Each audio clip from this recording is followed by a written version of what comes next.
Put your hands on my back, boy. Lead me to the brightest of my days. Wrap your arms around me, boy. Give me all the comfort that I crave, and I will follow you anywhere, anywhere you go. I'll follow you, follow you. I will follow you anywhere, anywhere you go. I'll follow you, I'll follow you. I got the crew behind me. These travel days are really fun in this way. We're kind of stopping over here in Tallahassee, where there's a Costco and a Bass Pro and a Walmart. So there's like everything in this shopping mall, and it's really easy to get in and out. And we're thinking about crashing here in one of these times, and we wanted to stop today, that way we can scope it out and look at the parking lot and see what's around us. And it looks like people use it for these kind of things, so not a problem. We're fixing to go to Costco and eat some hot dogs. It's a picture. We're in the Costco Madhouse. Hot dogs and sodas. Did you hit the jackpot? Yeah, you already have of them, but you do. This place is nuts. So we're halfway through, and the kids usually eat only half a hot dog. Well, half of one of these hot dogs. I know, these things are enormous. Are you still want to eat that? Yeah. You're not even talking to me. Soda, soda, soda. So now it makes it taste better when we eat it out, right? When we have soda, because we don't drink it every day. We're home. Now we go to Walmart. I know, why am I telling you guys this stuff? Just to give you an idea of what travel days are like. Sometimes we do this, sometimes we stop at stores and go in shopping, and especially if we have a little extra time because we're not traveling too far. It's kind of adventurous, you know, to bring your house shopping with you. You don't have to take your groceries very far, do you? Hot. You know, you ate a whole Costco hot dog. Only grown-ups can do that. Are you full? Yeah, I drank my whole soda. So we are done with the shopping. We're fixing to put it away. Just the fridge stuff. And then it's back on the road.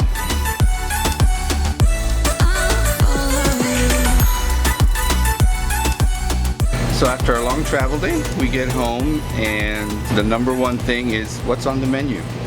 Fried rice, one of the family's favorite, a little house salsa with tomatoes and onions and whatnot. And Emma's favorite, avocados. We stuffed them with hot dogs this afternoon, so now a little bit healthier food, and then bedtime. And tomorrow is a whole new adventure. So we are getting ready to go on a hike, adventure seeking this tallest waterfall in Florida. Yepper. Yepper. It's challenging to get a campsite you like, whatever your preferences may be. With us, the first thing we want, I think is what most people want, is sound privacy. The second thing is visual privacy. That's a really tough one, especially in private parks. In state parks and national parks and so on, it's, for some reason, it's a lot easier. They have a lot more space. They usually let a lot of brush in between.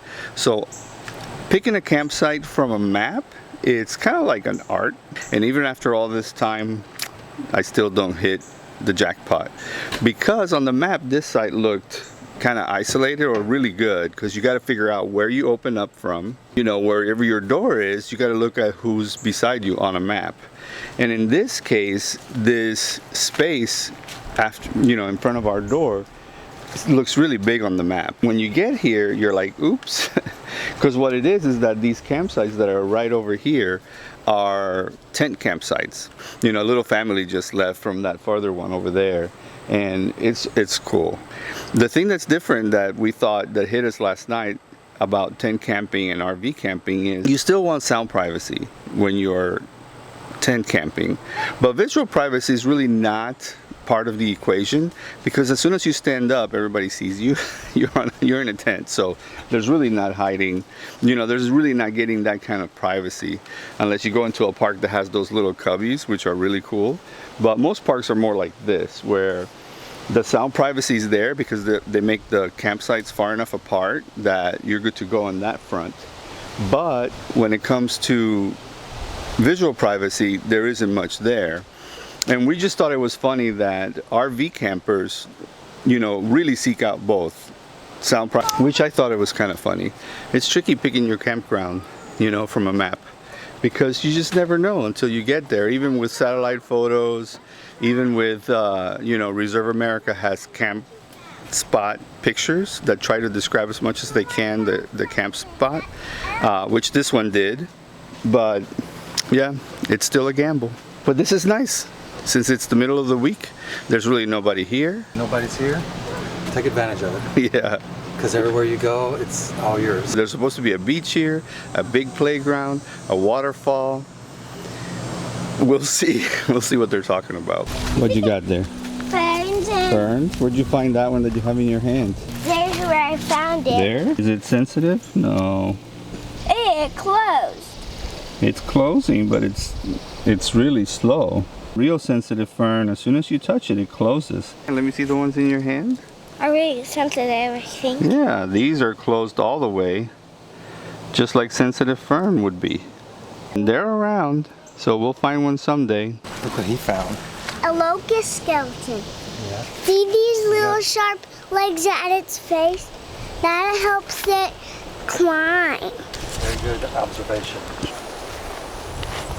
Isn't that cute? Yeah, I like that. Look in the yellows. Maybe it'll be a flower blooming trail. I think we're gonna see a lot of these fallen trees. This is all from Hurricane Michael.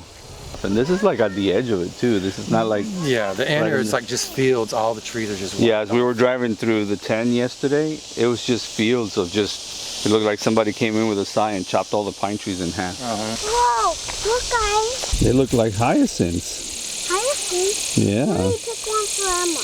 These are strong. Look, I found this type of flower. These are little tiny thorns. They don't hurt, but you gotta just be careful and don't rub them too much. Oh my gosh, that is a pretty That's flower. a pretty flower, isn't it? We can put it with our bouquet. Yeah, you can. I didn't pick it very good, so maybe... I remember when we walked through the first time. You see it over there? I see There's it. the waterfall. We can go all the way down to that next platform. Go down to that platform. There's the falling waters. It's a big sinkhole. Come on, guys. There's like big sinkholes everywhere right here. Look at that log going across. Wow. That's what this is big sinkholes. This level you can see. Yeah. That is pretty. Wow. The waterfall goes. That's too much wiggle for real quick. My heart is wiggling.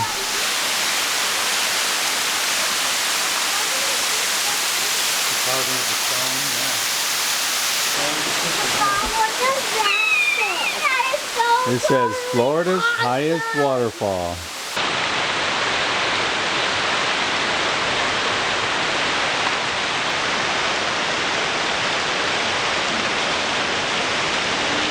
So what do you guys think of the waterfall? Here is the highest waterfall in Florida. You figure it has to be a hole. And we are sweating. We're sweaty. It's not that hot, but for some reason, I mean, look at Axel. It is pretty cool. You're kind of in here, so if you're claustrophobic, oh boy. You feel like you're halfway into the earth. It's gorgeous.